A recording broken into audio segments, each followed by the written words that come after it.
play board games or card games around a table with friends. And you have all these interesting social dynamics like trust and betrayal and deception and all these things, the way the players are interacting and outthinking one another. And you don't really get that in online video games. So how can we capture that? That led us to Werewolves Within, where you're villagers around a table and you're trying to figure out who the werewolves are, and you're sitting there.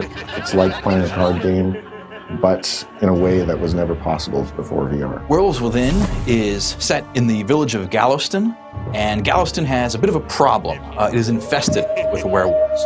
And so every night, the villagers get together to figure out who among them are these horrible werewolves acting with these vicious depredations, and they are trying to figure out who to condemn to their doom. There's things that VR replicates. For example, the whisper feature in our game, you could do that in real life, whisper to the person next to you. It really lets you bring that game table experience into VR, into this new technology. All of these social cues, these physical presence elements, these ambient movements that you make while you're at the table, reading your tells and your pantomimes and your giveaways, all of those translate almost perfectly into VR. And that was a perfect fit into the social deduction game that we eventually found ourselves making with Werewolves Within. Your friends have become other townsfolk villagers in this medieval village together, sitting around the table, seeing everybody's body language, talking to each other, playing these social deduction style games, and having a great time, whether you're around the world or next door. One of the features I really like to use in the game is the monologue feature, and most players stand up and they deliver a very heartfelt diatribe on why you shouldn't vote for them or why you should vote for this guy.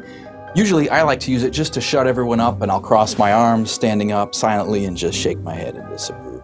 At Red Storm, there's a long multiplayer history here. We've done a lot of different types of multiplayer games, and what VR brings to us now, a new way to let players interact with each other. So Werewolves Within is this social around the table experience that's very discussion and personality based. But we're working on things that give other types of player interaction in VR, and we have a lot of exciting ideas and expect a lot of great things to come out of here in the next few years.